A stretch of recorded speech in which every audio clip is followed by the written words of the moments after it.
संसद से लेकर सड़क तक, कानून से लेकर व्यवस्था तक, खेत से लेकर खलियान तक, खबरों का खजाना देखते रहिए द न्यूज इंडिया पर।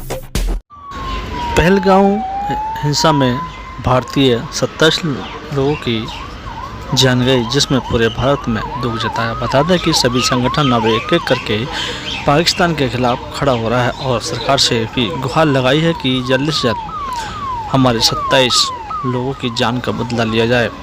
जिस तरह से कायनाता हरकत के साथ उन्होंने जात पूछकर हिंदुओं पर गोली चलाई, इसमें मुस्लिम समुदाय के लोग भी अब खुलकर मैदान में हैं। लेकिन राजनीति कहाँ तक होनी है ये तो शायद अभी संभव है, लेकिन मोदी सरकार ने तुरंत इस पर बड़ा कड़ा ऐतराज़ जताया और जहाँ पर गृह मंत्री अमित शाह, राजनाथ सिंह, रक्षा मंत्रालय, विदेश मंत्रालय सभी ने पाकिस्तान का दाना पानी बंद कर दिया है। बता दें कि जिस तरह से निहत्थे लोगों पर इन आतंकवादियों ने और पाकिस्तान के सबूत होते हुए भी अब ये मामला अंतर्राष्ट्रीय पहुंच चुका है और भारत के साथ कई अन्य देश भी खड़े हुए हैं। जिस तरह से मोदी जी ने खुले में और खुले मैदान में खुली छत के नीचे अपनी आर्मी को सपोर्ट करा, वहीं बता दें कि जम्मू कश्मीर के जो ड्राइवर यूनियन अध्यक्ष हैं उन्होंने भी इस घटना पर दुख जताया। ओबीसी ने भी इस पर कहीं न कहीं अपनी पहली बार ये चुप्पी खोली है कि जात किसी की नहीं होती, आतंकवादी जात नहीं होती है, लेकिन उन्होंने मासूम लोगों को वहां पर उनका कत्ल किया है, मारा गया, तो कहीं न कहीं मुस्लिम समाज इस बात से सख्त अल्फाज में है, क्योंकि ये जो थे सारे पाकिस्तानी थे। इस पर लेकर लोगों ने अलग अलग प्रतिक्रिया दी, लेकिन अब मोदी सरकार ने बड़ा ऐलान कर दिया है कि कुछ ही समय में अब पूरे पाकिस्तान को इसका हर्जाना भुगतना पड़ेगा और पूरे पाकिस्तानियों के वीजे भी रद्द कर दिए गए हैं, जिससे कि पाकिस्तान बखराया हुआ सीमाओं बॉर्डर पर पूरी तरह से तैनात है। कभी भी भारत सरकार की तरफ से बड़ा एक्शन हो सकता है, क्योंकि मोदी जी ने एक अपने मंच में साफ कहा कि मैं अब इन्हें बख्शने वाला नहीं, क्योंकि बड़े बड़े देश मोदी जी के साथ खड़े हैं। सऊदी अरब जैसे देश, इजराइल जैसे देश, अमेरिका जैसे देश, कोई अन्य देशों ने साफ कहा है कि मोदी जी आतंकवाद के खिलाफ हम हमेशा आपके साथ खड़े हैं और आतंकवाद को किस तरह से निपटाना है ये आप देखें। लेकिन हमारी जितनी भी मदद होगी हम आपको करें। क्या कुछ कह रहे हैं प्रधानमंत्री नरेंद्र मोदी, सुनिए हमारी ये खास रिपोर्ट दिल्ली से। जिंदगी लगाता है। पहला, देश की सुरक्षा, दूसरा देश की समृद्धि। मैं सभी वीर शहीदों को उनकी आत्मा को नमन करते हुए, उनके आशीर्वाद लेते हुए मैं फिर एक बार विश्वास जताता हूं कि जिन दो सपनों को लेकर के उन्होंने जीवन को आहूत किया है, उन सपनों को पूरा करने के लिए हम जीवन का पल पल खपा देंगे। इस हमले की वजह से देश में जितना आक्रोश है, लोगों का खून खौल रहा है, ये मैं भली भांति समझ पा रहा हूं। इस समय जो देश की अपेक्षाएं हैं, कुछ कर गुजरने की भावनाएं हैं, वो भी स्वाभाविक है। हमारे सुरक्षा बलों को पूर्ण स्वतंत्रता दे दी गई है।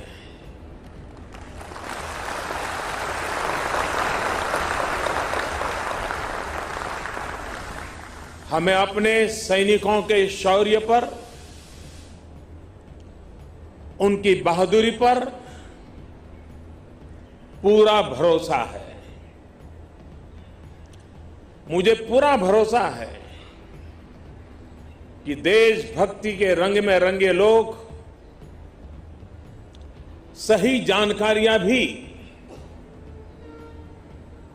हमारी एजेंसियों तक पहुंचाएंगे, ताकि आतंक को कुचलने में हमारी लड़ाई और तेज हो सके। मैं आतंकी संगठनों को और उनके सरपरस्तों को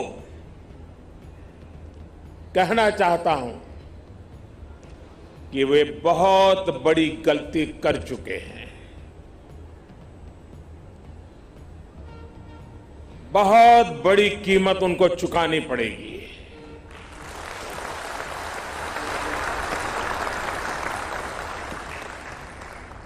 मैं देश को भरोसा देता हूं कि हमले के पीछे जो ताकतें हैं, इस हमले के जो भी गुनहगार हैं, उन्हें उनके किए की सजा अवश्य मिलेगी।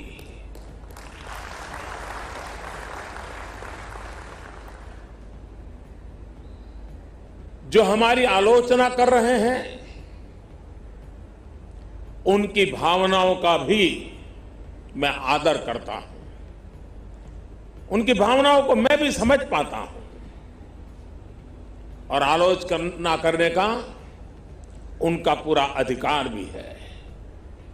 लेकिन मेरा सभी साथियों से अनुरोध है कि ये वक्त बहुत ही संवेदनशील और भावुक पल है। पक्ष में या विपक्ष में, हम सब राजनीतिक छींटाकशी से दूर रहें। इस हमले का देश एकजुट होकर के मुकाबला कर रहा है। देश एक साथ है, देश का एक ही स्वर है और यही विश्व में सुनाई देना चाहिए, क्योंकि लड़ाई हम जीतने के लिए लड़ रहे हैं।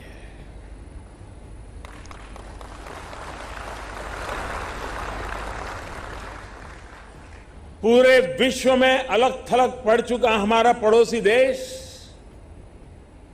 अगर ये समझता है कि जिस तरह के कृत्य वो कर रहा है, जिस तरह की साजिश रच रहा है, उससे भारत में अस्थिरता पैदा करने में सफल हो जाएगा, तो वो ख्वाब हमेशा हमेशा के लिए छोड़ दे। संसद से लेकर सड़क तक, कानून से लेकर व्यवस्था तक, खेत से लेकर खलियान तक, खबरों का खजाना देखते रहिए द न्यूज इंडिया पर।